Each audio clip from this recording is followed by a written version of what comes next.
I came to get my free coffee. I saw that. Yeah, I heard you guys don't like black people, so I wanted to get my Starbucks reparations voucher.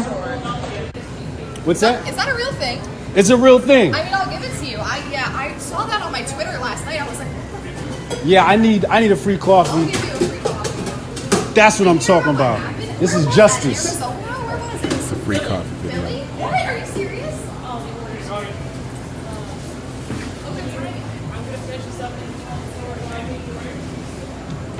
This is justice. This is what I'm talking about. It's great customer service. Yeah, I was reading that and I was like, there is no way. They can't see it. Absolutely.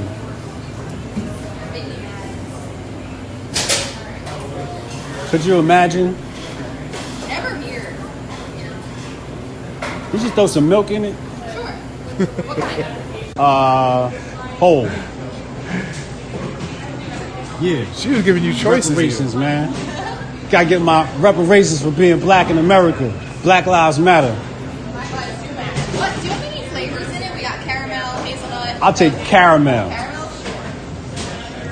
Is that gonna make it sweet? Do you want it to? Yes. You know what I'm saying? All right, I'm gonna leave it there. Anyway, as you know, that caused you to blow up, man. Yeah. That was crazy. So before we even get into some of the news, I was going to ask you some things about that. So I was following you long before that. I started following Uncle Hotep a while back, and then you guys do your show on Thursday nights. But when I saw that video, I laughed so hard, and then you started getting phone calls. So who are some of the people that started calling you after that video? Because you made a splash in a couple places, didn't you? Everybody. Everybody called me, aunties, cousins, uncles, nieces, nephews, everybody, and then the media. Yeah. Yeah, you spent some time on the Laura Ingraham show on Fox News. What was that like? Normal. I was a touring artist, so it was another day for me. Okay. For other people it might have felt different, but for me, I was a touring artist. Me and when we was Demic in Boston, we was touring nationally. We did LA. We performed in arenas, 30,000 people. So like, it was nothing really to me. I learned a lot as far as how they broadcast. But other than that, it was just a normal day. Okay, and then you also didn't you end up on Alex Jones too? Yeah, Alex Jones. Actually, I was actually more excited about going on Alex Jones or Fox News. You were in the studio for that, weren't you? Or were you? Nah. Oh remote. no, you were okay. You were on remote. Yeah. But you got to yell a little bit with him too. Yeah, we created a classic moment. That was a beautiful thing, man. So, I raised with Alex Jones. Like that's classic culture right there. You know what I mean? Right, I hear you. Okay, so let me do this real quick. I usually say hi to people who are in the chat already. First this morning was Rolling Bear. Good morning, Max Del Rio, Sarah, Johnny Hellcat, Stargazer Nights, All You Need, RVA, Smarty Bear. I said Johnny Hellcat already. Maddie. Good morning, Maddie. Maddie of MWM Media. And there's a handful in here this morning. Maniac Man, good morning. Sheograph, all right. So, and Tyler F. I don't want to forget Tyler F. Most of these people are my regulars, so they were made sure to get into the thing early. So let's go ahead and let's get into some news of the day. And one story that I even surprised you with this morning when we were talking earlier. And good morning, there's someone named X Bubba Hotep in the chat also. So the Hotep Nation is growing. Oh yes. So all right. So this morning I found this article because and I got it up on your screen too. I think you can see that, right? Mm-hmm. So this was fascinating. Blurred lines: a pregnant man's tragedy tests gender notions. Now, it didn't test my gender notions, but anyway, we're just getting into this a little bit. When a man arrived at the hospital with severe abdominal pains, the nurse didn't consider it an emergency, noting that he was obese and had stopped taking blood pressure medicines. In reality, he was pregnant. A transgender man in labor that was about to end in a stillbirth. A tragic case described in Wednesday's New England Journal of Medicine points to larger issues about assigning labels or making assumptions in a society increasingly confronting gender variation in sports, entertainment, and government. In medicine, there's a similar danger of missing diseases such as sickle cell and cystic fibrosis that largely affect specific racial groups, the authors write. Now, okay, so what happened anyway? So this transgender man goes to the hospital pregnant and probably almost died. Let's see. There's some things in this article that bother me. Anyway, the point is, moving on in the article. The point is not what's happened to this particular individual, but this is an example of what happens when transgender people interacting with the healthcare system, this is an example of what happens when transgender people interacting with the healthcare system, said the lead author, Dr. Daphne Stousma of the University of Michigan Ann Arbor. He was right. Now, this is what bugs me. The article goes on. He was rightly classified as a man in the medical records and appears masculine, Stousma said, but that classification threw us off considering his actual medical needs. Wouldn't you think, even if you 100% believe that you're a man, when you're going into a medical situation, wouldn't you automatically say to somebody, I have this one minor issue that you might want to know about? Not when you got a mental illness. But even then, it's like, you know what? When they don't care what your gender is. That's, supposedly you're supposed to be distinguished between gender and sex. If you're a transgender man born a woman, you're not going to go to the doctor for a prostate exam, right? Y'all were talking about this last night a little bit, weren't you? Well, wouldn't they get their prostate removed? No, it's a woman. There is no prostate.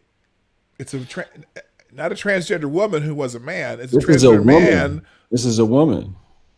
Right. Right. So she would have never had a prostate. But you brought up prostate. Right. So what I'm saying is, well, if a man who decided to be a woman, right, yeah, he would have to have removed his prostate. Is that what they do? I don't even know. I don't know. But in any case, so in this case, if the woman is pregnant, did she have her tubes tied? Like what's happening? That's just it. She hasn't done an operation. Can they take the whole uterus out? They didn't. Obviously, they didn't in this case, right? No, I'm saying, is this medically possible? It is. Oh, absolutely. That's what. So what we're dealing with is an incomplete transformation. Correct. I see. It would seem logical to me. No matter what you are, you go into a hospital, they need to know your sex. They don't need to know your gender. Your gender is irrelevant when it comes to medical care. It's the mental illness, bro. It's so bad that they lie to themselves. Yeah. If you lie to yourself, obviously you're gonna lie to the people at the hospital. Well, except on her or his, whatever, all his paperwork said man. Of course. Yeah, that's how. Because you can legally get that changed now, right? You can legally do that in New York City. You can legally change it. You can legally change your birth certificate. So it seems to me. So what he was pregnant, that means that he was with a man, which makes that individual sexually heterosexual. I agree with you. Which only provides more evidence that we're dealing with the person that has mental illness. I'm going to ring the bell for you right there. There you go. By the way, people in the chat, I do have my cup of reparations coffee, courtesy of Hotep Jesus. That's my shtick now. Every day I got a cup of reparations coffee with me. So I'm just going to take a quick sip because my chat likes to do that too. Also, I'll say good morning to Necro Saw Collins, and also Functional, who joined the chat as we are here.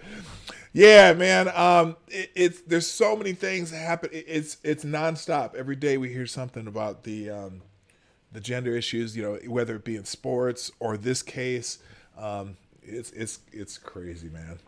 Yeah. So, all right. Well, moving on. The second one that I got here, just as we go through a couple articles. Let me find this real quick. Oh, got the wrong one. Let's talk about the upcoming presidential race. Now, I know you guys last night talked a little bit about it. I keep telling people that the Democrats now have a kicker for their football team, that they got enough to play on both sides when they added Mayor de Blasio from New York City. Now, you're from the East Coast, right? Yeah. What do the people where you live think about? I don't know. I don't keep up with that shit out here. Not at you know all. What I mean, Okay. I don't know. I don't know how they feel about de Blasio. If I looked at Twitter, I would say New York doesn't really like de Blasio. You know, the couple of interactions I've had with people in New York City, looks like they don't like de Blasio. You know, but I don't know the nuances of it all to really speak on it educated. Well, I got an article here from the New York Post, and I think you may be correct. I don't think so. De Blasio unites America against his presidential bid. Mayor Bill He's irrelevant. I don't know why he thinks he's running. Maybe maybe it's because he saw what's the dude from South Bend, Indiana, the Buddy Gig or something like that. Maybe he sees Buddy Gig's getting some traction, so he's like, well, if a mayor's from South Bend can run, I can run too. Who knows? Mayor Bill de Blasio pulled off an impossible feat Thursday by uniting Americans of all persuasions against his quixotic presidential bid. That's a lead line in the New York Post story. True to form, de Blasio was late to join the Democratic primary field and became the 24th. Oh, he's the 24th person to announce his candidacy. The campaign kickoff immediately prompted howls of scorn and derision from the far right and the far left, and strikingly brought New York Police Department cops and Black Lives Matters activists shoulder to shoulder in a united front outside Times Square studio of ABC's Good Morning America. So he's bringing some understanding between Black Lives Matters and the police. Good for him. At least at least he's doing something right? Oh man. So all right. And then I have one last one that I put up here, and then we'll just kind of see what's happening on Twitter and what's happening in the world. And actually, I'd love to hear what you guys want to talk about too. So in the chat, or even Hotep G's, if you want to throw out a topic or two, we'll do that too. This story here, apparently, where'd it go here? Oh, my bad. Hang on. Oh, did you hear about this? Oh man, there's this woman who pushed an old man off the bus, and yeah, I saw that. Yeah, and the dude died. Yeah, it's from this is from ABC News. Woman charged with murder for fatally pushing elderly man from a Las Vegas bus. 74-year-old man was pushed off a Las Vegas public bus, allegedly by a woman he had told to be nicer, and he's died from injuries he suffered when he hit the sidewalk, and the woman has been charged with murder. Surveillance video released by Las Vegas Metro Police Department this week captured the scuffle that led... Hang on, I just realized I don't even have this on the screen. Hang on, there we go. There we go. Surveillance video released by the Las Vegas Metropolitan Police Department this week captured the scuffle that led to Sergey Fournier tumbling from the bus. The video helped Las Vegas police identify and arrest the suspect, Kadisha Michelle Bishop, 25, according to the criminal complaint. The incident occurred just before 5 p.m. on Thursday evening in March as the bus moved down through downtown Las Vegas, according to a warrant issued for Bishop. The video did not include sound, showed Fournier speaking to Bishop, then getting behind him, and as the bus stopped and the exit door opened, allegedly shoving him with both hands. Allegedly, it's on video. Allegedly shoving him with both hands off the bus. Fournier, who was holding a foldable shopping cart, landed face first on the pavement. And they got the, let's see, they didn't put the video in here. I think I got it right. Yeah, here's the video. Yeah, she got, and I don't, does it look like they're even arguing? Or, oh, maybe it is. He just said be nicer or something. And she, man, she,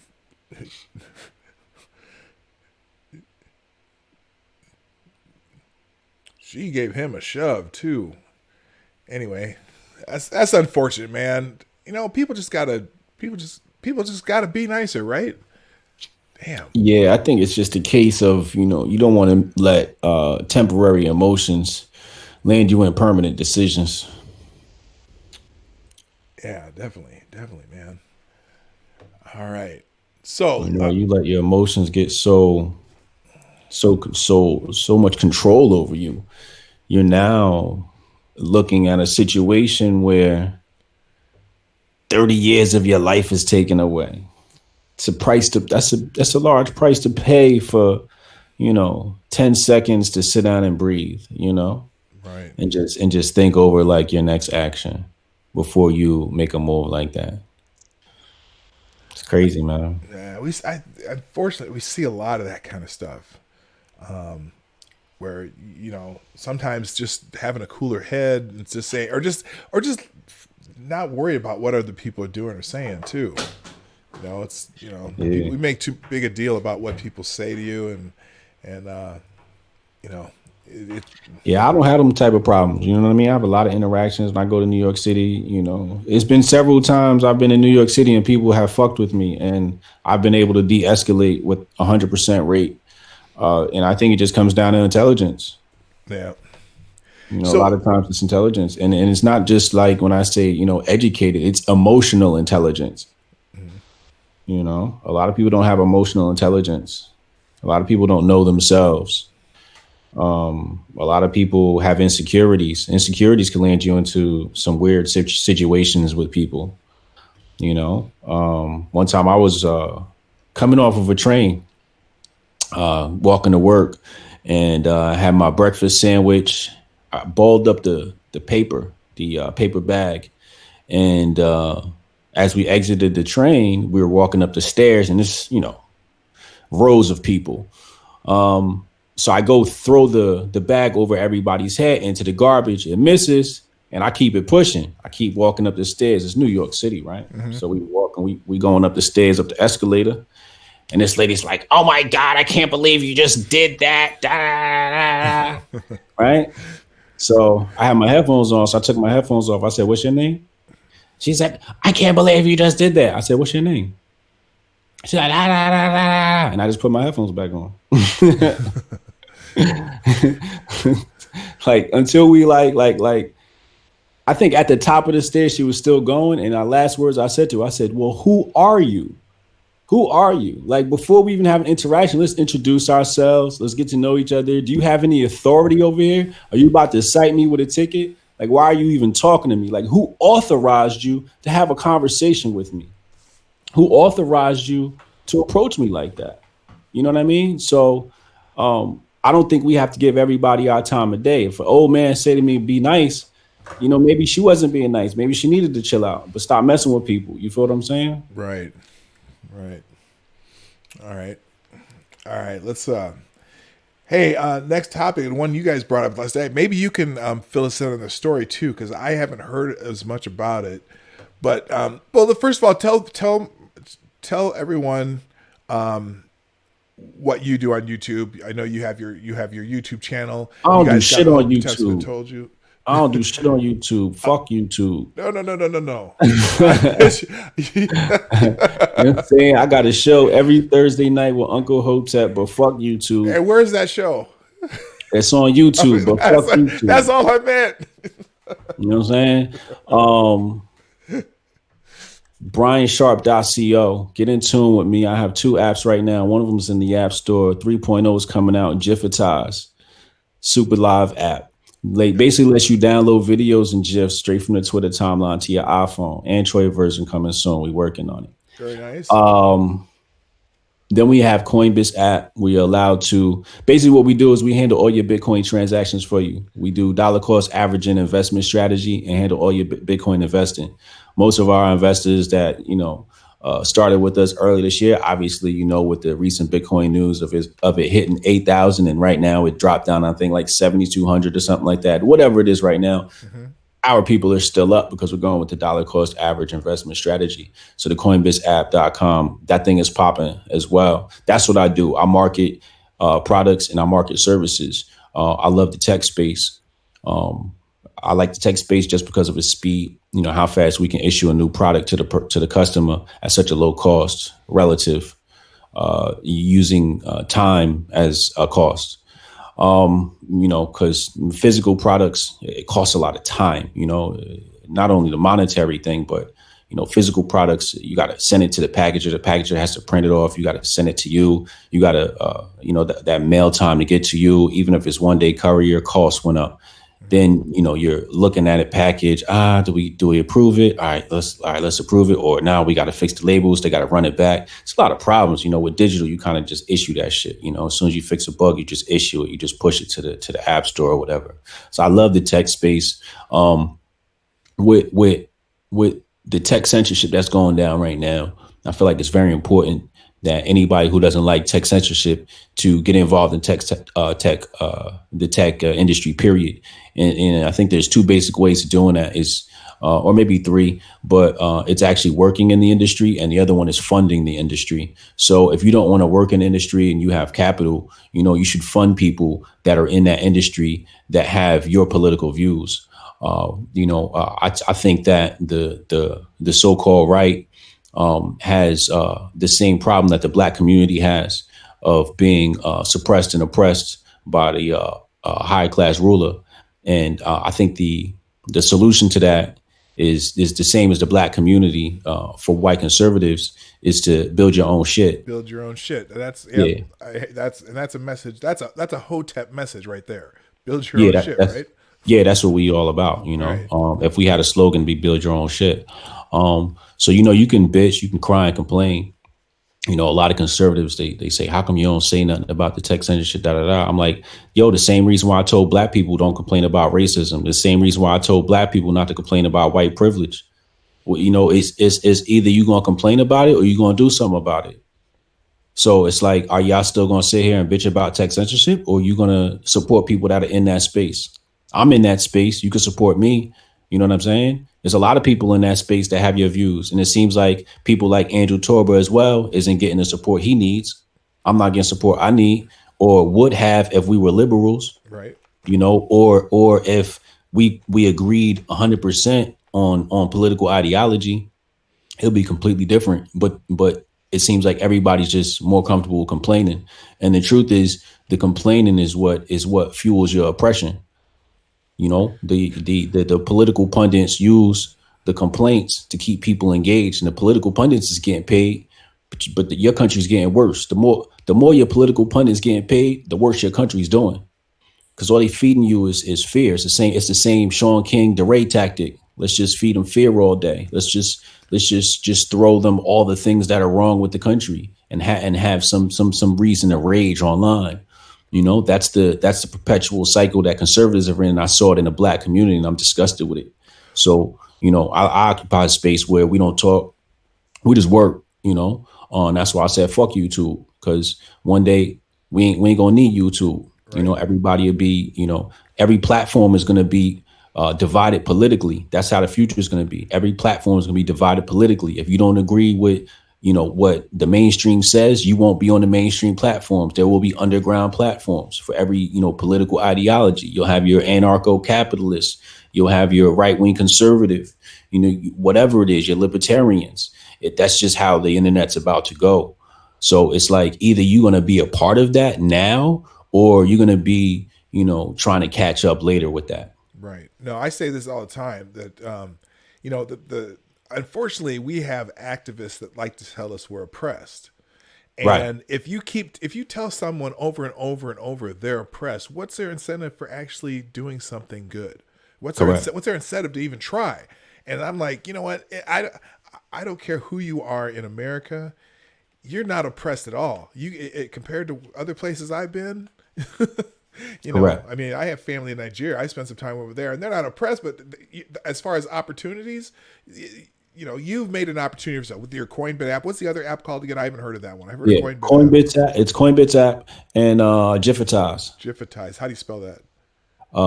Jiff Itize. Okay, I'll check those out too. Although I'm not I'm an Android guy, so I don't have that. Are either of those on Android too, or just? Now we're working on an Android version coming soon. Okay. But if you're not on Android, I believe Android has an app that does that. Okay. Which is why we didn't even decide to occupy that space initially. Okay. And are you having some pretty good success with those? Hell yeah. They're building. All right. Good. Hell yeah. Like that's why I said I don't bitch and complain. You feel me? Like no, I know you don't. I listen to you all the time. We're gonna win regardless. You know what I mean? Like Hotep gonna win regardless. We've been winning. For years when everybody told us that Hotep wasn't marketable, and then we put it on Fox News screen. So what they gonna say now, right? Right. So like what we follow is a very divine and spiritual path. And when you follow a very divine and spiritual path that's full of light, ain't nothing can stop you. I don't follow the rules of maritime admiralty law. I don't follow none of these laws that man created. I follow natural and spiritual law, and that allows me to just maneuver how I want. Well, more power to you, man. Let's see what else we got here. Oh, I know what the other one. And this was kind of going to lead me into what's my title for this. Well, let's talk a little bit about TP USA, because I know for a short minute you had a personal experience with them, and now you have it seems to be like a what's a good way to put it? You have a bird's eye view, and well, let's just talk about TPUSA, because I know because apparently I don't know the story about this. This is what I was originally going to get to. I don't know the story about there seems to be a little. They started that term Blexit, right? But there seems to be a little bit of a Blexit from TPUSA all of a sudden. Oh yeah. What's the story there? Because I haven't even heard this one. I thought I kept up on this stuff. They got fired, man. They got fired. Let's keep it funky. What happened? Because I know they got the new guy. I don't even know his name. Cool. Rob Smith. Yeah. Yeah, Rob Smith got all the cards in his hand. He's black, he's gay, and he's a vet. Those are all the cards you need to be a great conservative in the political arena right now. Oh, so he's got one up on Jussie. Yeah. Yeah. He's got the vet to add to that. Yeah. So he's the go-to guy right now. He's the man that's going to get all the shine. They consolidated. This is natural. I've seen it 100 times in the startup world. What founders do is they have certain goals to reach, and like their 1 year, 2 year goals are very important to get that next round of funding. And if you go look at the reports, I believe that TPUSA did 4 million roughly in 2016 or 2017, and then last year I believe they did almost 9 million in fundraising. So that's about 15 million. So he really don't need them no more. You know what I mean? Like Candace raised that money. You know what I mean? Brandon Tatum raised that money. So he don't need them no more. So what he needs now is, all right, so we got to this level. Y'all did so much. They got so dirty. You know what I mean? That they can't stay around no more. Candace with the Hitler comment. Brandon. What the hell was that? I mean, I know what she was trying to say. I'm gonna keep it funky. She ain't do nothing wrong. Right. She ain't do nothing wrong. She ain't say nothing wrong. She ain't say nothing wrong. It just came out weird, and people jumped on it because it wasn't. She didn't intend to praise Hitler. Nobody praises Hitler. No. I knew exactly what she was saying, and so many people got. And I'm not a fan of Candace. I'm just not. I just think she relies on talking points, and there's not a whole. The stuff that comes out of her mouth, I go yes, and then I go, wait a minute, can you elaborate? And I always wonder if she can. Yeah. But in any case, she didn't. She got you're right. She didn't do anything wrong. No, she didn't say anything wrong. Professionally, she did. Professionally, she said something wrong. Right. You know, especially when you go look at their donor list. You know, you don't even bring that man's name up. He doesn't even enter your mind. You don't go nowhere near that. You know, so professionally, it was a mistake. And you know, those are the consequences. But that's natural. When you are in the dirt trying to do something that's never been done before, you're gonna get dirty. You know, you're gonna make mistakes. And her and Brandon got in the dirt, you know, for TPUSA. They did a lot, and under a lot of pressure with an impossible goal, you know. So, but you know, Charlie Kirk, he got the Charlie Kirk show now. So really, you know, he could take the 15 million and do him. It's, you know, it's kind of like you know, the record label is like, oh, we'll sign these guys to make us popular, and then you know, now the record label owners dancing in your video. So I know you originally were in that initial group when they were trying to put stuff together. Yeah. And what happened? Because I know something happened, and Brandon and I always get this mixed up. Is Brandon the preacher or Brandon the cop? He's a cop. Okay, he's the cop. Who's the preacher that used to be at them? Preacher? I don't know no preacher. He's I call him the preacher because he's man, what's his name? Anyway, I'll think of it later. But anyway, so yeah, Brandon's the cop, dude. Okay, now and apparently they were gonna have some event, and then all of a sudden Brandon's like, nah, you can't be there. What was that all about? Yeah, I don't pass the purity test.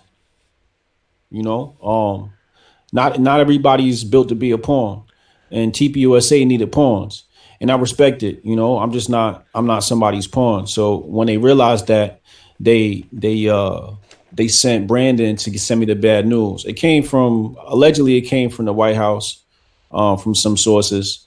Charlie Kirk pulled the trigger on it though, as per Brandon Tatum. You know, but it is what it is. Yeah, you know, that's basically what happened. So and so now it's just a matter of they got what they wanted out of him, and that's it. Yeah, I mean, yeah. For anybody that didn't know what was going on, it's kind of like weird that you wouldn't know, but it's just like, you know, you organized all these black people, right? So then they organized us, and then they had Hotep Jesus, you know, get a whole lot of black people involved, right? So I got a whole lot of black people involved, and they sent it to the White House. And then right at the White House event, they cut Hoteps Jesus out. And it's just like, if you didn't see what was coming for everybody else right there, you just was kind of like blinded to the truth. And I ain't say nothing. I didn't get mad. You didn't see me online complaining. I was just like, I thought this shit was funny. You know what I mean? That weekend I was hanging out with Stacey Dash and Joy Villa. Like, I was good. It's not those aren't bad people to hang out with. You know what I mean? Like, I'm not worried about none of that. You know, so I don't know. It just, you know, I exposed the organization for what it really was. What is being myself. In your opinion? I have my own opinions about it, but I want to hear what you got to say. It's a corporate entity. It seems like just a money making operation. Yeah. And what are they using the money for? That's what I'm trying to figure out. I mean, granted, they outreach is, you know, it seems to be their brand, but that's a brand. It's the same thing with politics, you know, like, you know, what are these people that are running for president using the money for? You know, you go look at the balance sheets and they look the same. Nobody's really helping anybody. You know, allegedly they're registered as a 501c3 nonprofit, supposed to be helping people. I guess that's not what 501c3 means. Just trying to figure out who they're helping. Now, you know, I guess it's in some tiny sort of way. What was it you said? You guys said something last night, because you said something in between. They're not.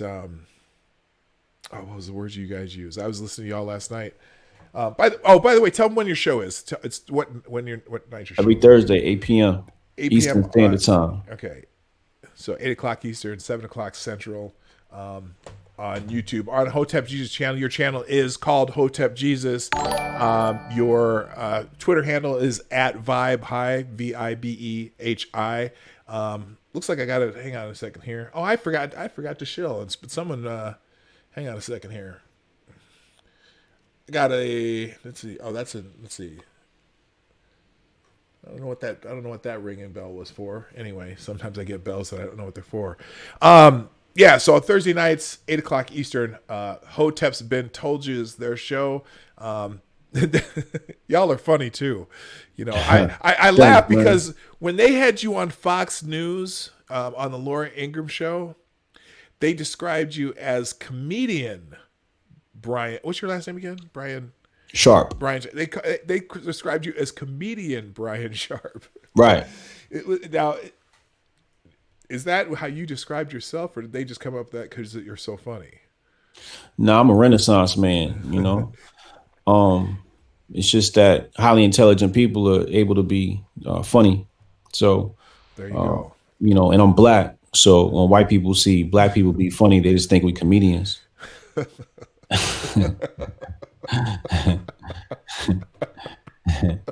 Yeah. Oh man. All right. All right. It's real quick. This is the time that I usually shill. So give me a second here. Cause I gotta get, as you guys would say, gotta get them shekels. Ladies and gentlemen, the Morning Night Live is sponsored by you, the watchers of Morning Live Live. As you know, I am not monetized on YouTube because I don't have enough subscribers, but you guys have been very great about sharing my videos. Make sure you're kicking that like button. And also we do super chats through Streamlabs, which is down in the description below. And Sarah also puts it in the chat ever so often. In fact, it's right at the bottom of the chat right now. So if you, especially at the end, we're going to ask Brian just some, if you have questions for Brian, we'll do that through the Streamlabs super chat. You can throw in your questions. And then also, we have to talk about your book. I remembered that we're going to talk about that. So we'll get to that here shortly. But first, what we do on the show every day is we check out what's trending on Twitter, and we'll get through a few of these, and then we're going to talk about Brian, the author, because Brian is a Renaissance man. He's like I said, he already mentioned the apps that he has on iTunes. He has his show Hoteps Been Told Ya. He is also an author, and we'll get to talk about that in a little bit. But let's check out Twitter real quick, because that's kind of the main thing we do. We always try to figure out what's happening in the world, what people are going to be talking about for the rest of the day. And let me put that on the screen real quick. Here, let's just screen here. Number one today. Now, I know that you're going to feel real awful about this because I know that this might be one of your favorite entities on the internet. Grumpy Cat is trending number one. That's not good. Grumpy Cat has passed away. Yeah. We are unimaginably heartbroken. The family of viral sensation Grumpy Cat confirmed the famous feline has passed away today. ABC News got it on here. The Sacramento SPCA. Everybody's talking about Grumpy Cat. Oh, even Grumpy Cat was with Stan Lee at one point. Does anyone care? How do you feel about that, Brian? Or Hotep Jesus? Don't care. Don't care. Number two trending on Twitter. Oh my gosh. Bike to work day. You know what? I pretty much work out of my house. So I'm and the other part of my job, I have to drive to do it. So bike to work day. What do we think about bike to work day? I got a feeling I'm going to hear the same answer from you a few times. Bike to work day sounds like a great idea. Okay, good. Okay, because you know fat ass on a bike and bike to work. We need healthy people in America. Okay, we do have an obesity epidemic, so they say, in the United States. Now, a lot of these I like to see what the top thing. And this is the Daily Caller. Doesn't AOC, your girl? I just mentioned your girl now. Doesn't AOC want to save the planet? Why does she drive to work? Bike to work day. She drove to work today? She's been going in like she takes like an SUV to. She didn't even take the subway. She takes the SUV to like to the airport, and then she gets driven around. Yeah. You would think that she'd at least take the subway, right? Like apparently her place in New York is right near the subway, but she gets an entourage of SUVs driving her around. Yeah, you can't do that job and be in the subway.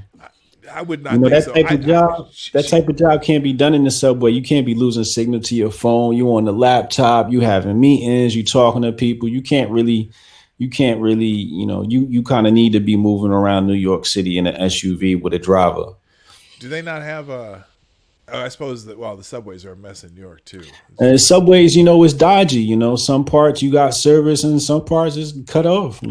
Cut off for a few stops. Okay. Yeah. So a lot of cute things on here. Let's see. There's got to be something good. Let's go up in here. Number 3, DJ Khaled is trending. You know what? Do you know why? His album dropped. His album dropped, and it's featuring a song. He paid tribute to Nipsey Hussle in the new Higher music video, which features the late rapper and John Legend. Mm-hmm. Man, I didn't know. I really, I'm kind of old, and I didn't know a whole lot about Nipsey Hussle. But the more I learn about him, the more I'm impressed I am with him. At least as far as what he was trying to do, where he lived. I mean, it seemed like he was trying to build businesses like you were talking about, build businesses where you live, right? Yeah. So anyway, a lot of people tributing to them today. All right, moving on. TLWIN. What the hell is that? Okay, that has something to do with gaming. I don't follow any gaming stuff. Do you? Do you do any gaming at all? A little bit. I got kids. You know what I mean? League of Legends. League of Legends. Okay. Yeah. So I guess it's a gaming tournament. Yeah, I do a little bit of gaming with the kids, man. The kids are better than I am, but how old are your kids? I got twin boys. They're about to turn 10. Okay. Yeah. All right. Yeah, my son, he's in college. He's about to graduate from college, and he used to play games all the time. So I used to be on Call of Duty a lot, just because that was his game. He went from Halo to Call of Duty, and then once he went to college, I have no idea what he plays, and the console's with him. So I don't even play no games no more. Right. Number 5 trending now. If you ever watch Twitter trends every morning, there's always 2 or 3 things that has the day of the week on it, and so I usually only go through one of those. We got Friday motivation, Friday thoughts at 5 and 6. We'll do one Friday motivation. We do the one at the top is from Miss Pinky Thoughts, and this she got a B, but Alyssa Milano. We're not going to have sex anymore because we don't want to get pregnant. You've had that power all along, my dear. What about, was that, when did you follow that at all? I know you guys talked about that abortion thing the other night. Yeah. Alyssa Milano saying that the sex strike. Yeah, I thought it was wonderful. Thank you. We've been waiting for that. Because her argument is women want to have autonomy over their bodies. Okay. Isn't that's autonomy of your body, right? Absolutely. Isn't that exactly what it is? Now I'm not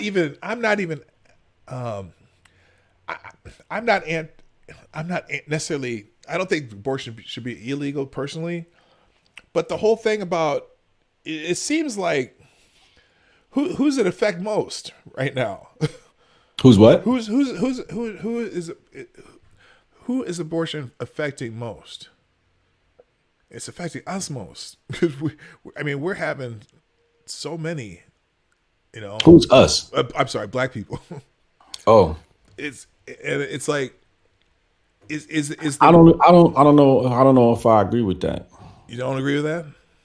I don't know if I do. Elaborate. I don't think some people need to be creating babies. Well, no, I agree. I'm very elitist in my mentality where, so for example, right, when we go and we look back at Spartans, right? Right. And the vetting they did to stay a part of their community. You know what I mean? They take your baby and throw them on. Oh, you popped out, with some sort of, disability. Oh, they just throw them off the mountain. They'll kill that baby. Now, I'm not saying I agree with that at all. Right.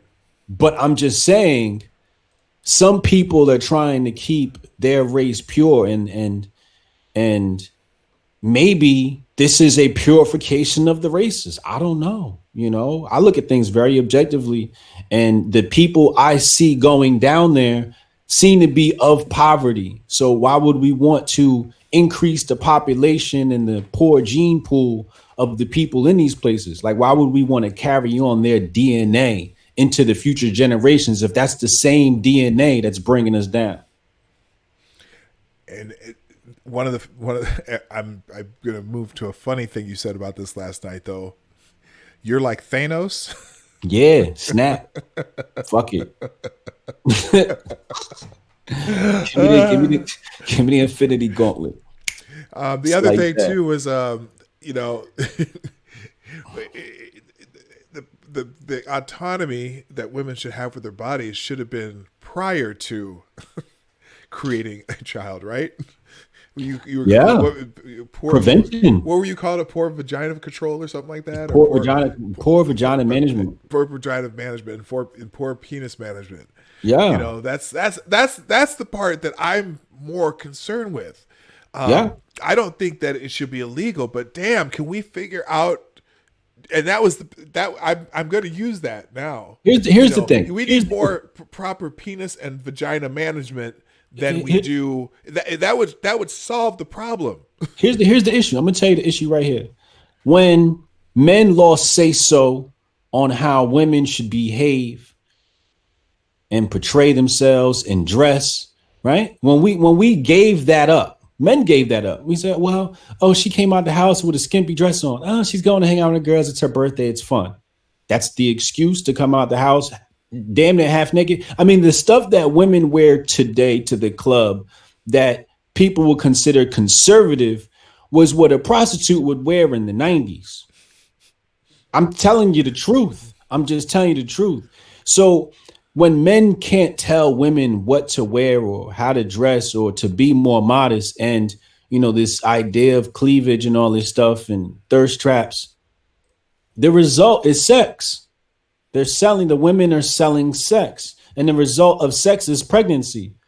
So if you want to nip it in the bud, you got to go way upstream. And we lost that right. So now when people are complaining about abortion, I'm like, I really don't want to hear nothing. I don't want to hear no complaining about no abortion. Because when I told you y'all was bugging, walking out the house with your titties and your ass all out, you told me I was being misogynistic. Now, because y'all killing babies, you want to say it's a problem when I told you the source of the problem.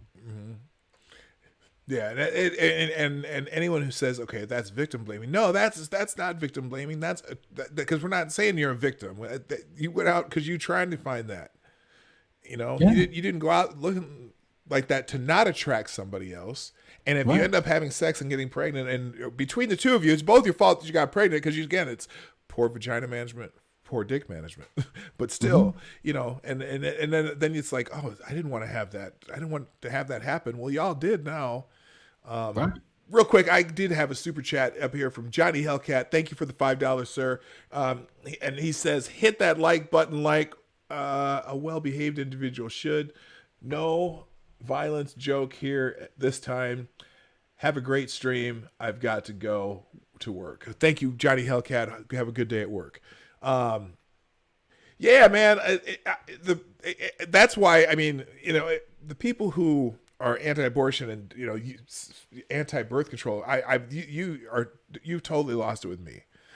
But I don't think, I'm not interested in it being illegal. I think there's just reasonable restrictions, but I would rather focus on the before somebody gets pregnant. What happened to, even modesty, shame, all those things that we've taken away, like you said, and also just the fact that everything's,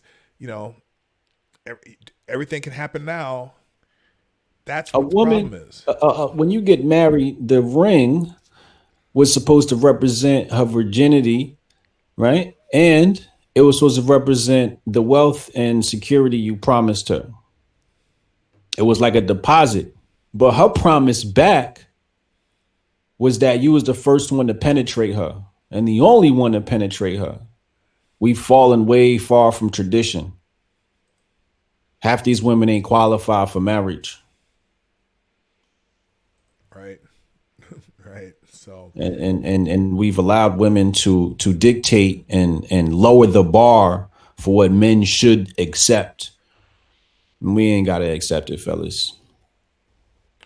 well, unfortunately, we also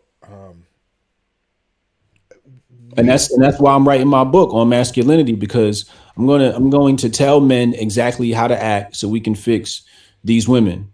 I'm going to give you the laws. There's 22 laws I'm going to give you that you must follow. If you follow these laws, we will fix the women. But it's not their fault. It's our fault. We've been filled with soy and pussified. So we have to shed that phytoestrogen from our endocrine glands and be a man.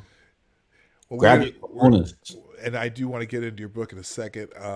In fact, I'm gonna just because I know we only have about a half hour left. I want to get into your first book and your second book. Yeah. So give me 1 second here, and we'll do one more. We'll do just a couple more things trending. We'll do a lightning round on what else is trending on Twitter, real quick. Let's see. So Friday thoughts. Forget that. Taiwan becomes the first in Asia to make same-sex marriage legal. Okay, good for them. Flashback Friday, I'm gonna skip that. Peanut's trending because I don't know. Peanut needs to watch. Peanut is the little boy.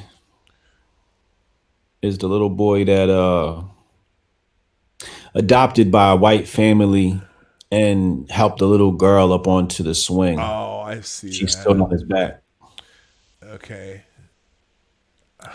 That's Peanut. Oh, so I'm. Let me guess. That's all over Black Twitter, right? Oh yeah, that's all over Black Twitter. That's all over masculinity Twitter. Yeah. Okay. Mhm. Yeah, I see they got the Alfred Woodard disgust look face going. Okay. Carly Rae Jepsen has a new album out. Don't care. Jeezy, why is Jeezy trending? Is he on? I don't know. Let's see. If you're from Atlanta, don't know at least 2 Jeezy verses by heart. I can and won't trust you. Okay. Got robbed. Okay, it doesn't say why he's trending. He just is. Oh, because he joined DJ Khaled on that album. Okay. Sage Norcutt, don't know. Tony Robbins. Why is Tony Robbins trending? Here it is. Ghoulish behavior by Tony Robbins' legal team, which tried to quash this damning BuzzFeed story about Robbins' inappropriate sexual advances and history of berating victims of rape. Okay, you get in trouble for that, Tony. Everyone, especially if it's on BuzzFeed. Do you trust BuzzFeed about anything? No. I don't either. BuzzFeed. I spoke to an employee of BuzzFeed a few years ago. It's a high pressure environment. She said you basically have to come up with these groundbreaking stories every single day, all day long. And the minute you don't make the cut, you're fired and replaced. So the writers are desperate. That's why you see desperation clicks. Yeah, your boy. It's like a journalist swap meet. It's a very cruel practice. It reminds me of what they do to people in Indonesia when they want to make Nike sneakers. It's just a classier version. Oh man, that's that's rough. Well, didn't your boy Baked Alaska used to work for BuzzFeed? Did he? I think so. Treason is trending. Oh man, I'll tell you what. Oh dang, whatever that was, that's going away. Don't click it. All right, let's go back. Let's get back to you while I have you here because I want to hear about your books. Tell me, your first book was a marketing book. Is that correct? And that's on Amazon. What's it called again? Yeah. On Amazon, it's called Twitter Marketing: How to Build a Cult-Like Following. The digital version is called Dominate Twitter. The digital version updates as Twitter updates. So they just had a recent algorithm change. So I updated the book for the algorithm change, and then I added some more strategy things and so on and so forth. So yeah, you can get them in both places. The physical obviously is going to come from Amazon. The digital is going to come directly from me, briansharp.co/Twitter. But that book is really a brain dump for me. I just took everything I understood about marketing and used Twitter as the platform to kind of apply a platform to carry out some of the principles of which I understood. Because the principles can carry over to any platform. I could have wrote the same exact book for Facebook and Instagram, and then just swapped out all the nuances of Instagram with parts of this book. But the meat and potatoes of what marketing and branding really, really are, like without all the, 22.99 course or some shit you're gonna hear on YouTube, like what branding really, really is. For example, I always tell people that branding is only repetition. It's the things that you do over and over and over again. And that's something that like people won't tell you, or people that can't tell you. When you mention branding, the first thing people think about is, what your logo looks like, or, the voice of your company. And those things are important as well, but not as important as the things you do over and over and over again. The things that people remember. The things that people remember. And it's like, until you have that thing that people remember, it doesn't matter what you do. You got the prettiest logo in the world and the best website ever, and largest budget ever, and you just won't be memorable, and you wonder why. And it's because you never had that thing that repeats. So that's what I teach. I teach branding first and foremost, and then the marketing to come and give that whole branding thing a boost and get more eyes on it. With a bit of sales copywriting and persuasive copywriting, how to write more persuasively. The digital version of the book also comes with my personal list of 135 trigger words, controversy trigger words. And these are words you can use to, the code name form, the internal name for that list was called scroll stops. And basically scroll stops are like when somebody's on their phone and they're scrolling their Twitter timeline, we don't read every single tweet. So it's like, all right, so what words can I use to make people stop and read my tweet? So there's actually several lists that exist online. And what I first did, I started out with dumping just the main ones I knew that always worked for my mind. So the first, I want to say 30 are just straight from my mind. And then I went through my list because I've been collecting these lists for years of trigger words and studying them. And I really just threw out all the ones that really didn't trigger. Mm-hmm. And I boiled it down to after looking through over 1,000 words, 135 words that are guaranteed to make somebody go, whoa, you know what I mean? And stop. Are they topic related mostly, or are they just they're just words you can use for anything? If you want to sell a product, if you want people to read your tweets, if you want to say, here's the thing with writing, right? The secret with writing is you don't want to be boring. That's the number one rule in writing. Don't be boring. And then after that, we get into nuances of how to be a better writer, but you don't want to be boring. And the funny thing is, even if you're telling a boring story, if you use these words, your story won't seem as boring. Okay. So these are just, so like some of the words are like, what the fuck, yo,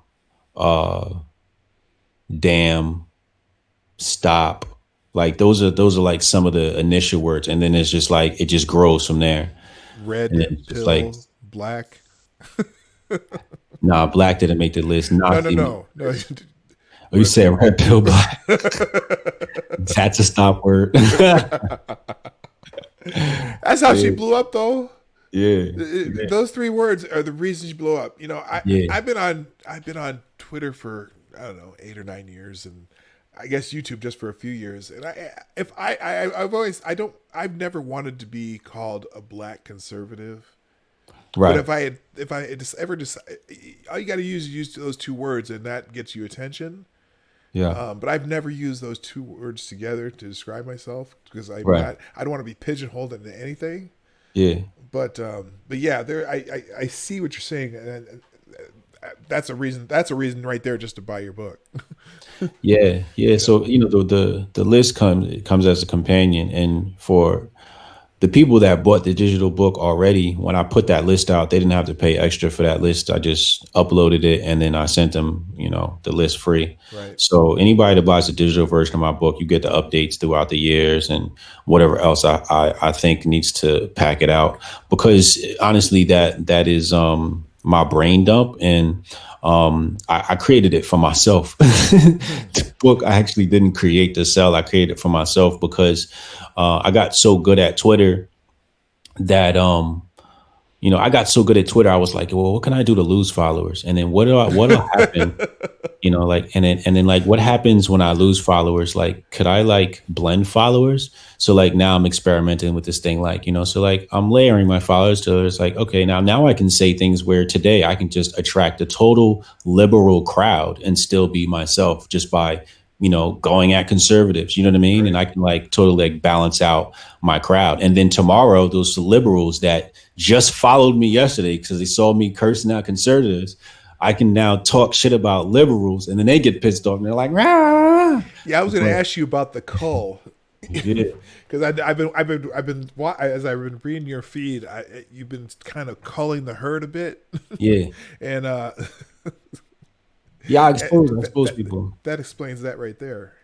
Yeah, I expose people. Yeah, I mean, like I understand Twitter to the point where like if I wanted to like hide behind something, I could easily be at 250,000, 500,000 followers. But I'm not in it for that. Right. I'm in it for like, the 5% of people that actually have a brain, and that's my target demo. Even in marketing, one of the first things you understand, you was kind of want to go niche, right? You don't want to go after, I don't want to sell to everybody. I want to sell to women between the ages of 19 and you know what I mean? Whatever. Like you really want to get specific, that use an iPhone and drive a Mercedes Benz, Yeah. So I'm very specific when I'm looking at my target demographic. And one of the first filters is intelligence and emotional intelligence. I feel like if I surround myself with a network like that, it'll make me unstoppable. Because a lot of those people are in my network and they text me and we have phone calls and they help me and I help them. We exchange ideas and we really build awesome things. So, that's what I'm in it for. But, what I did in the book was I wrote down all these principles for myself to follow that were just almost like a blueprint or a plan. It kind of just gives anything direction. So if you wanted to be a revolutionary, an activist, a politician, or if you just wanted to build a brand, if you had your own, coffee, whatever it is, you could literally take my book, study it, and do your own thing. I know one girl, she said she read my book 5 times and she goes viral weekly now. Like I was like, yo, what the fuck? I'm like, yo, how is she doing this? And she's like, yo, I read your book 5 times. I'm like, oh yeah, you did buy my book, didn't you? So, but like what she does, I'm not willing to do, because, I'm going a different route, but she is willing to do it. It's great to see how impactful she is on the subject she takes on. And by following it, she's like literally. And so her friends asked her, like, yo, how you keep going viral? She's like, yo, I bought Hotep Jesus' book. I told you I was the truth. And they're like, but people, the thing is when people see like social media marketing books, they think, oh, they're going to tell me the same old thing. It's like, nah, this Hotep Jesus, I'm about to show you some shit you ain't never seen before. Okay. So, I bring a very real and raw take to marketing and branding because I've been in it for so long. Right. Hey, and here's a transition because there's a question in the chat about something you said earlier, and this will probably transition to your new book that you're coming out with. Mr. Dax asks, why do men have rings? Then when you were talking about the wedding rings, I can answer that because originally men didn't have wedding rings. Boom. The ring was only women had rings. Historically, and then I think I don't know when men started also having rings. I mean, when women started talking shit. That's a 20th century thing, actually. Yeah. So When the jeweler decided he wanted to sell more rings, he's like, you know what? Why aren't men wearing rings? Let's pay some women to go out in the street and protest that men should wear rings, and I'll make more money. Somebody in marketing came up with the other ring. You're right. So now you sell twice as many rings. Yeah. All right. Now and I'm going to have the disclaimer: not all the views expressed on the Morning Night Live, including those from the host, are necessarily the views of the Morning Night Live. Anyway, so let's talk about now. Tell me a little about your segment, because I want to make sure we have plenty of time for that. We still got about 20 minutes left here. Yeah. And also people in the chat, if you have questions for Hotep Jesus, we can start putting those in the chat. We'll ask those as we go along. You don't have to necessarily do a super chat for that. Just either way, just a reminder though, if you haven't already hit the like button or the share button, especially the share button. Again, the most important button for me right now at this point of the show is the share button. Share this out with people. Click that arrow. It'll take you to either Facebook, Twitter, Tumblr, Reddit, LinkedIn, whatever. And if you haven't hit the like button, go ahead and do that too. All right, now let's get into this book you're writing now, or you're about to put out. A book on masculinity. Now, this is a controversial topic. I'm just telling you right now, if you're watching this, and I want to hear the views on this, because this is it's a very interesting topic to me. Yeah, masculinity is what's missing right now. So, I always think about things just like my first book, writing it for myself. So this one was very selfish too, where I wanted to write it for my sons. So, if I would ever pass away and they needed a manual on how to deal with women, they father left them one. So I'm going to share this one with the world too. And it's basically the rules for masculinity. And if you follow these rules, essentially, not only will you have no problems with women, you'll have no problem with people, period. It's a very Zen approach to masculinity. Some of it is physical and some of it is mental. But some of it you've heard before, like don't jerk off. You know what I mean? And one of them is don't give her your nut. You shouldn't be coming inside these women. I touch on that in the book. Like, why are we coming inside these women? Why are you giving her your energy? She hasn't given you anything, and you're giving her your energy. You're giving her your kids. You know what I mean? And when we look at the physical effects of what happens to a man after he ejaculates, is detrimental. We losing all that life force. We lose a equivalent of like a New York strip steak and 2 eggs or something like that. You know what I mean? As far as nutrients are concerned, and then we talk about the effects on the rest of the body when you're losing those type of nutrients, which I believe one of them is zinc, and what that does to the body. We touch on, the physical, but mostly it's like, real mental and how to deal with situations with women. Sometimes, I'm not gonna say sometimes, all the times, men get caught in arguments with women. You should never be arguing with a woman. Anytime a man is arguing with a woman, it's two bitches fighting. I've said that on Twitter a bunch of times.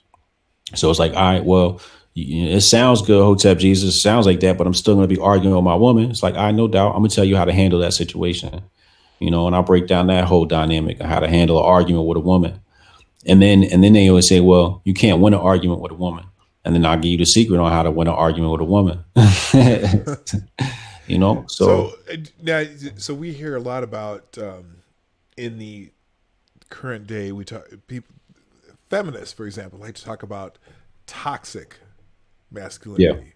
Yeah. Do you believe in that concept, or what do you think of that concept? I mean, the thing is, they take something that could be valid, and then they sprinkle it everywhere, and try to make it apply to everything. Like if they see two boys fighting, and some older folks are sitting there watching the two boys fight, they might call that toxic masculinity. Whereas myself, I might call that raising masculinity.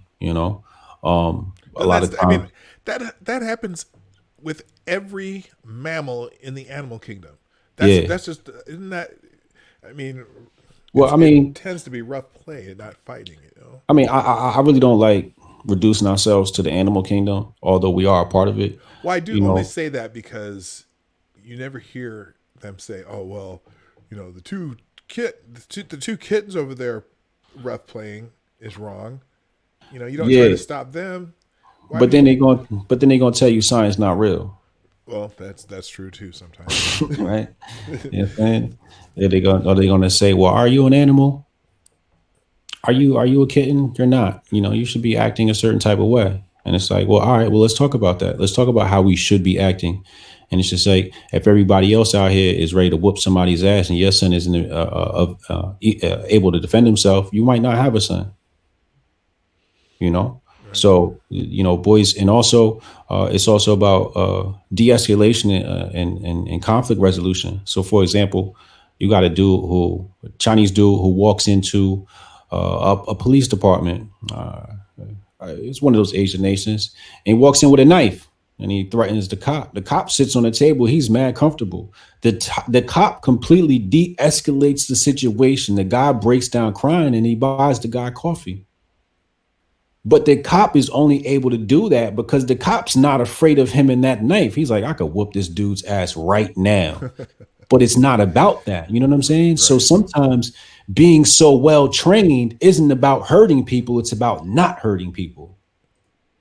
That's why. So when we look at the police violence in America, there's a new video out where a dude with dreads has a cop, and the cop grabs onto him and he's like trying to like arrest him or whatever, and walk him to the car. And he's like, yo, like, you got the wrong guy. And he says the name. He's like, yo, that's not me. And he's asking for his ID. And I guess in whatever state that he's in, he doesn't need ID. But the guy says, yo, let me go. Your hands are shaking. Your hands are shaking. He kept saying the cop's hands were shaking because this cop is scared. And that's what we're dealing with.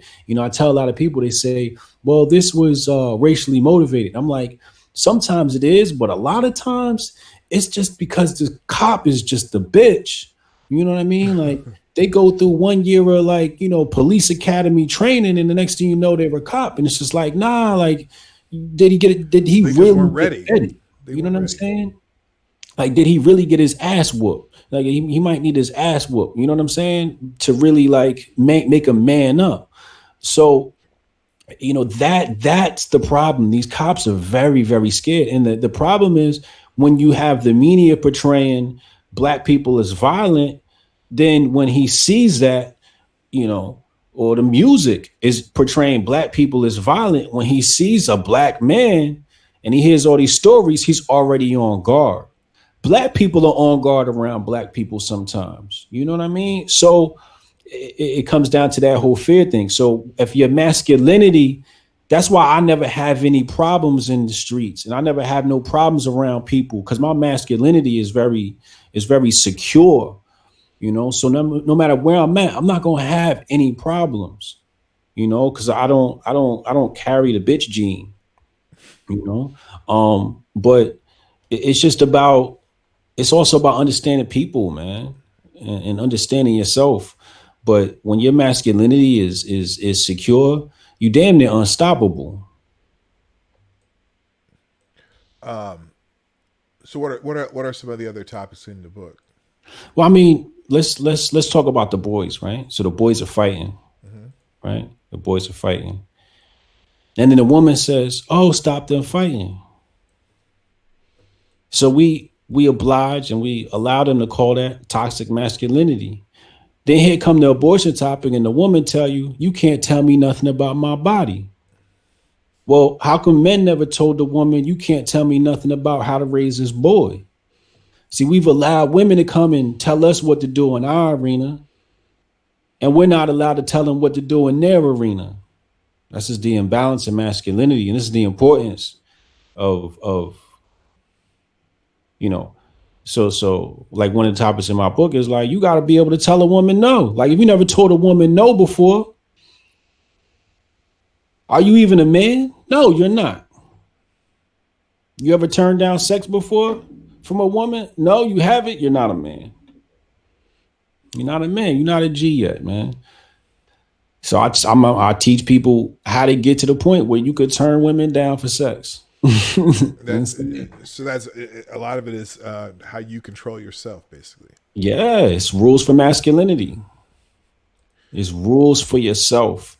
Like I said, with black people, their problem is, and I say with the conservatives, what their problem is. And then we say, hey, build, right? Just shut up and build, right? Shut up and build yourself, and all this will fix itself. Just because a woman speaks don't mean you gotta listen. Don't just because a woman speaks don't mean you gotta respond. Like why are we even acknowledging a listen? Like, so this is my problem with like AOC, right?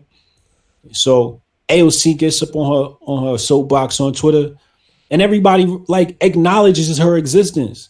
I'm like, yo, y'all listen to women when they speak? This is what's going through my head. So when I defend her, people are looking at me like I'm crazy. I'm like, yo, you engaged in the conversation. You're the one calling her stupid, but you engaged in her dialogue. You engaged with her. All I said was she got a nice body. That's all I said. She looked cute when she danced, right? I'm being very practical about the situation. You allowed this woman to get elected. She says dumb stuff, and you engage with it. I don't engage with stupid women. I engage with intelligent women. But even Nipsey Hussle said this before he passed. Like Nipsey was like, "Yo, why do y'all entertain stupid shit? Why?" It's because everybody feeds off of it. You know what I mean? Everybody feeds off of it to get attention. It's like, oh, AOC's low hanging fruit. If I make an AOC joke, I can get 20, 30,000 retweets, whatever it is. That's what it's about now. It's just about attention. Well, that's all Twitter's about. It's right. People trying to get likes and whatnot, and seeing can you do that being healthy? Mm-hmm. Okay. Chad, if you have questions for Hotep Jesus or anything that you want to throw out there, can you do that? Can you do that without compromising your own integrity, without compromising what you really believe? Can you do that? That's what it comes down to. Can you say what you know in your heart your audience won't like? Can you say it? Or is your masculinity so soft that you won't because you're scared to lose a couple of subscribers or followers? You know what you find out? When you man the fuck up, you won't lose followers. You gain respect. And your herd is more customized. Well, if I lose a motherfucker, they still gotta respect me. Right. You gotta respect it. Either that or unfollow. So they gotta respect me. Like that's like one of the first things with masculinity is demand and respect. A lot of people don't demand respect. You gotta operate in a frequency that demands respect. And that's how I operate, man.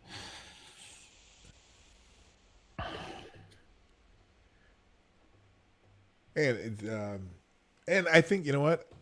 I think it shows by the way people interact with you. As far as, do you find, out of curiosity too, are there people out in the world that just all of a sudden come up where they've recognized you and just want to strike up a conversation about things? Does that happen to you at all? Yeah, I've had people approach me. They usually don't want to have conversation though. Right. People are usually afraid of me. I don't know why. I don't know why, man. You especially you throw that smile out there. You seem approachable to me. Yeah, it depends. So for example, I was going to speak to somebody and have a debate with them, and like they vehemently want to debate me. Like when you're on Twitter and you're in the heat of the argument, they're like, oh, da, da, da. And I'm like, all right, well, let's set up a debate. We can go live on YouTube. And then you just notice how their whole attitude changes up. They're like, well, I kind of do agree with you. It's like, yeah, I didn't think you wanted to debate, So do you think that's anxiety about talking to people where people can see you though? Or is it just they ain't ready? It's about Hoteps Jesus might embarrass you in front of a bunch of people. Okay. I might make you look stupid. Right. You know, that's exactly what it is in front of a bunch of people. You know, a lot of people, just know. You know, I've had people criticize me, right, about me supporting Trump, right, me allegedly supporting Trump, and then criticizing me like in my comments, like after I'll post something, and I'll be like, "Yo, just call me, bro." And then they get on the phone, they be like, "Yo, I kind of do agree with you though," and it's just like, why? Because you can't really have this intelligent conversation with me because I will out intelligence you. Right? That's what they're afraid of. They know what I'm doing is way above their understanding. They just don't like the way I'm going about it. Yeah. They just don't agree with it. And it's just like, fine, you ain't gotta agree with it. Like, I really don't care, but that doesn't stop what I'm doing. It don't stop my shine, Right. Because I'm not here for me, man. I'm here for the people,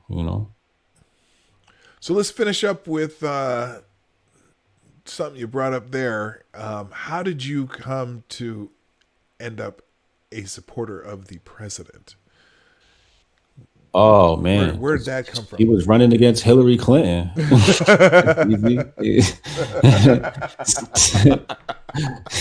was like really simple.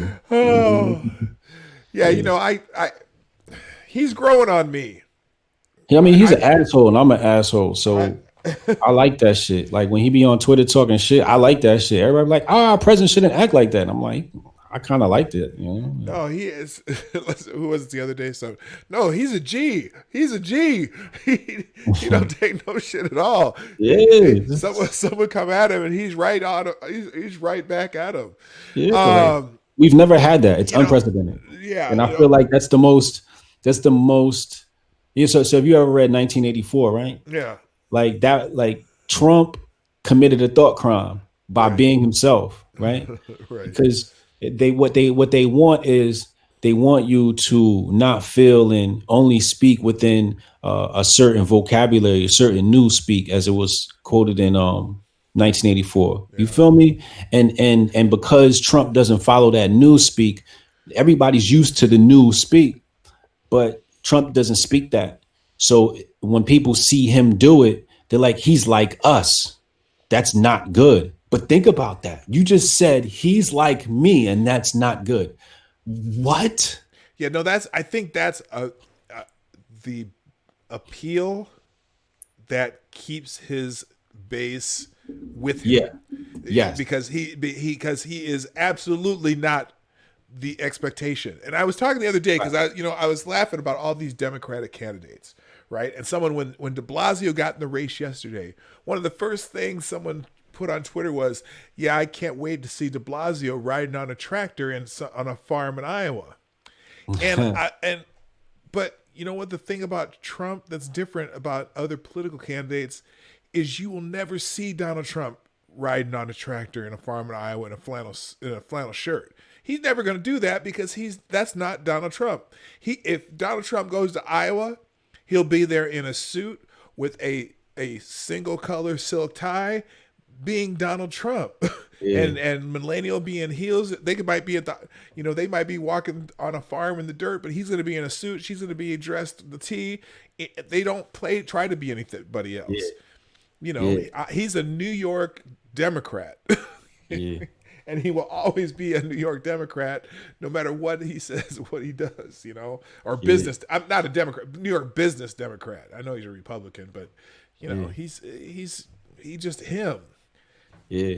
So yeah, I couldn't vote for either of them in the last election. I voted for a rock, man.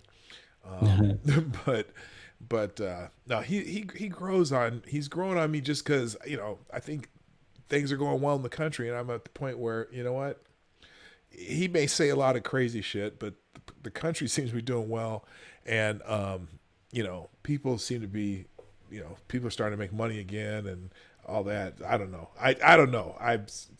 But yeah, I was curious how you got to that.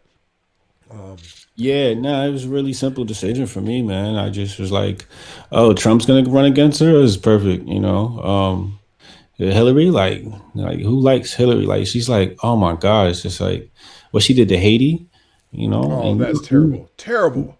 Like No, that's terrible. So, are there anyone on the Democratic side that I know you guys are intrigued by Andrew Yang and Tulsi Gabbard? Who Nah, I don't fuck with Yang. oh, you Tulsi. don't, not anymore.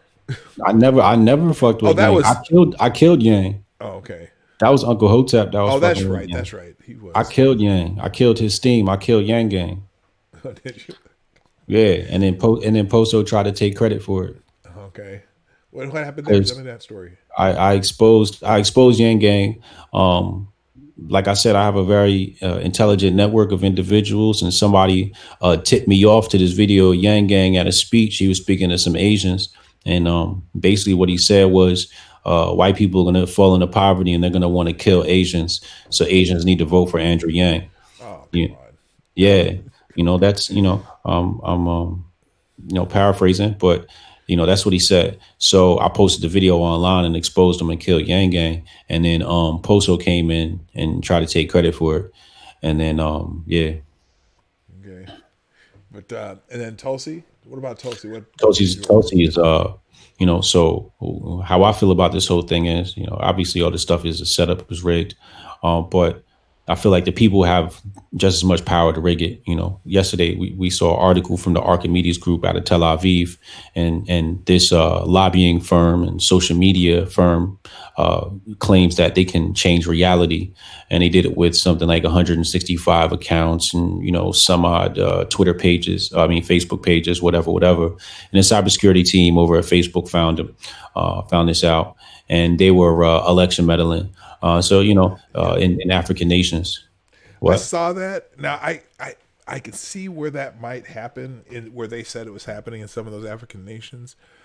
Do you really think that could happen here? Do you think the Russians, for example, had any influence over our election other than, with those Facebook ads and that mess they did? I can say this. I can say other nations have had more meddling than Russia in our elections and social media. Absolutely. I mean, we look at like I just showed you, the Archimedes group, and if you go look at who the allies are in the United States that have that are allowed to spy on us, that the law specifically states they are allowed to spy on United States citizens. The United States is not the only country that's allowed to spy on United States citizens. There's another country out there that's allowed to spy on United States citizens per law.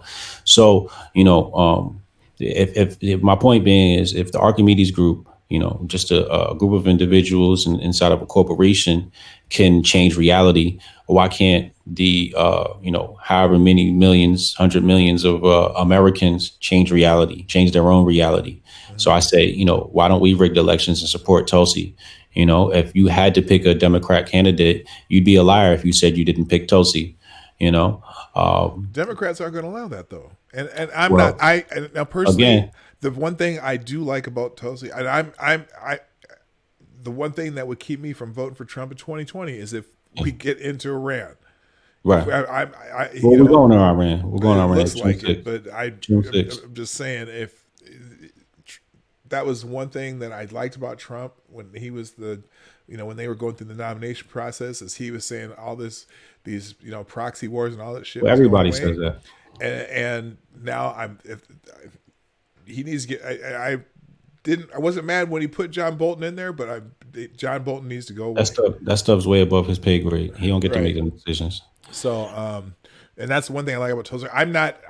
Unfortunately, the other progressive stuff that her policies is irrelevant. You know what I'm saying? Like you take all these candidates, they're the same person, right? Their policies mean nothing. We already know, because like you said, we were promised we're not going to the war, but we're going into war. So obviously the promises mean nothing. So we need to stop looking at these people's candidates. And what we need to look at is the fact that last time we saw that the DNC fixed or rigged the election against Bernie Sanders. Nobody's talking about that though, are they? But we're not talking about it, right? So cool. So it's cool. But that's not our fault. That's not their fault. That's our fault. That didn't get more pushback, more light. Somebody didn't go to jail. That's our fault. You know what I mean? Well, hopefully they may have figured that out though. Right. So what I'm saying is this. What I'm saying is, when you push somebody like Tulsi and you force the DNC to make another mistake, you gotta keep making them make mistakes. You know, you can't just give up and say, it's Biden. It's like, that's a defeated mentality, right? So my point is, if Archimedes Group can do it with 161 pages, why can't several thousand people get together and rig social media, or change reality, as the Archimedes Group would call it, and push somebody that they would actually vote for? Or even if she doesn't make it above Biden, you still have to put pressure on the DNC. You still have to confuse the DNC. You know, if they see that people are talking about Tulsi, I mean, look at Yang.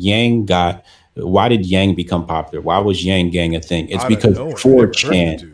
It's because 4chan did that. 4chan operates like the Archimedes Group. You got, several thousand people inside of a Discord chat or a 4chan chat. They get together and they start making memes. And then people think, oh, there's some type of movement. No, it's people that are changing reality, right? This was created by the alt-right. Andrew Yang got popular with Yang Gang because of the alt-right. The alt-right was supporting Andrew Yang. And then I killed it when I showed alt-right that he was saying that white people were going to kill Asians, so they fell back. So what I'm saying is, it's very easy to make social media look like something else if you have people organized. The people ain't organized. We're allowed everybody else to organize against us, but we ain't organized against them. We don't got to accept Biden. We can demand two better candidates. And it just seems like everybody's defeated and they don't want to try. It's just like, well, then you get what you get and you don't get upset. Like, I don't want to hear you bitching about shit later because you didn't try. You know what I mean? All right. Well, on that note, I gotta close it up because I have places to be too. This is usually when I end my show.